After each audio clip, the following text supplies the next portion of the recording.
हमारे जवान समाधि ले रहे थे अपनी सीमाओं की रक्षा करते हुए, और दूसरा बहादुर जवान मौत से लड़ रहा था।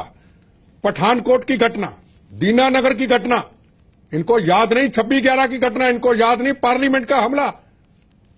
पार्लियामेंट के अंदर कांग्रेस, बीजेपी, सीपीएम, सीपीआई, उपराष्ट्रपति सबको बचा लिया। आज सारे परिवार मेरे साथ थे, दुखी थे, उनके बच्चे रो रहे थे। आज उन्होंने ऐलान कर दिया अगर जेएनयू में ऐसा होगा सारे हिंदुस्तान के वो शहीद परिवार इकट्ठे करेंगे, कोई राजनीति नहीं होगी। जिन जवानों के सिर कट के उनकी पत्नियां, उनके बच्चे होंगे, रोते हुए वहां पे बैठेंगे कि यहां से जो जो देशद्रोही है, जिसने अफजल के नारे लगाने हैं, पाकिस्तान जिंदाबाद के नारे लगाने हैं, सैयद के साथ चलना है, कश्मीर की आजादी की बात करनी है, उनको निकालो यहां से। और इस कैंप को इतना सुंदर बनाओ, इतना अच्छा हमारा स्थान, जहां से आईपीएस आईएएस बनते, यहां से प्रोफेसर बनते, यहां से पत्रकार बनते। अगर ऐसे नौजवान निकल के आईपीएस आईएएस फौज में जाएंगे तो क्या अपने देश की सुरक्षा होगी? ये मेरा सवाल है। रीता बहुगुणा जी मेरी बहन है, मैं कांग्रेस छोड़ी नहीं, पर मेरी कांग्रेस से विचारधारा कई बातों पे बिल्कुल अलग हो जाती है। मैंने अपना पॉलिटिकल नुकसान कराया, मुझे उसका फिक्र नहीं, पर भारत माता की शान के खिलाफ कोई यहाँ चाहे मैं परवाह नहीं करता।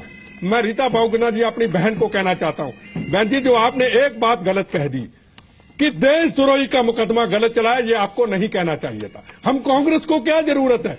ये देश के गद्दार, ये देश के खिलाफ नारे लगाने वाले, ये पाकिस्तान जिंदाबाद के नारे लगाने वाले जो हमारे जवानों को रोज कत्लेआम करते हैं, आज उनकी बहनें आज सुहाग उजड़े हुए रोते हैं, उनके बच्चे रोते हैं जब हमको वहां पे नेताओं को देखते हैं और जब ये नारे सुनते हैं। देशद्रोही है तो है, अपनी पार्टी में हो, बाहर हो, कहीं हो, हमें ये वकालत किसी को नहीं करनी चाहिए। हम अरे 50 लड़के होंगे ये देश विरोधी, 70 होंगे, अरे 70 लड़कों में वही जो पकड़े लड़के वही बीच में थे, वही नारे लग रहे थे कश्मीर को आजाद कराने की बात, और केरला को और बंगाल को कल को कहेंगे पंजाब में खालिस्तान भी हम बनाएंगे। इनकी ऐसी की तैसी, इनकी इतनी हिम्मत, जिनका फर्ज चाहिए था। कौन नारे लगाने वाले गले से पकड़ते और पुलिस के करते ले जाकर सच्चे देशभक्त होते।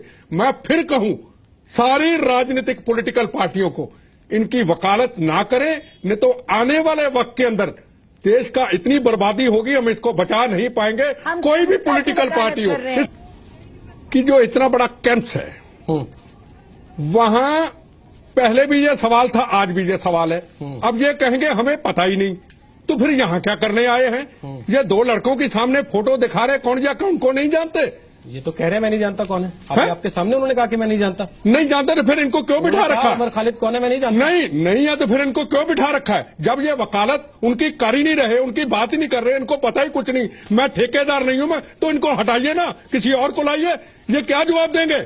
ये तो कमिश्नर पुलिस आईपीएस ऑफिसर, इनको को गिला शिकवा है आपस में बात। जिसने कैसे कह दिया वो चल रहे थे, कैसे राजनाथ सिंह चाहे दूसरी पॉलिटिकल पार्टी का, क्या बोलने का तरीका इनका, क्या तरीका बोलने का इनका?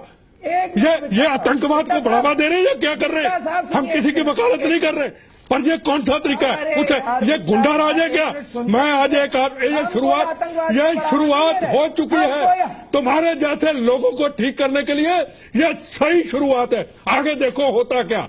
हम परिवारों को लेकर जब बैठेंगे ना वहां पे, उनके बच्चे, उनकी औरतें जिनके पतियों के सुहाग उजड़ गए, फिर आपको पता चलेगा। पुलिस की जरूरत नहीं पड़ेगी, राजनीतिक पार्टियों की जरूरत नहीं पड़ेगी, हम बैठेंगे, हम कुर्बानी देंगे। पंजाब में दी ना, यहां भी देंगे। किसी भी पॉलिटिकल पार्टी को घुसने नहीं देंगे। हम देखेंगे आप लोगों को किस तरीके से पाकिस्तान जिंदाबाद के नारे लगते हैं, किस तरीके उस कश्मीर के अंदर जहां आज तक हजारों जवान शहीद हो गए, उनकी लाशों के साथ आप मजाक उड़ाते हैं।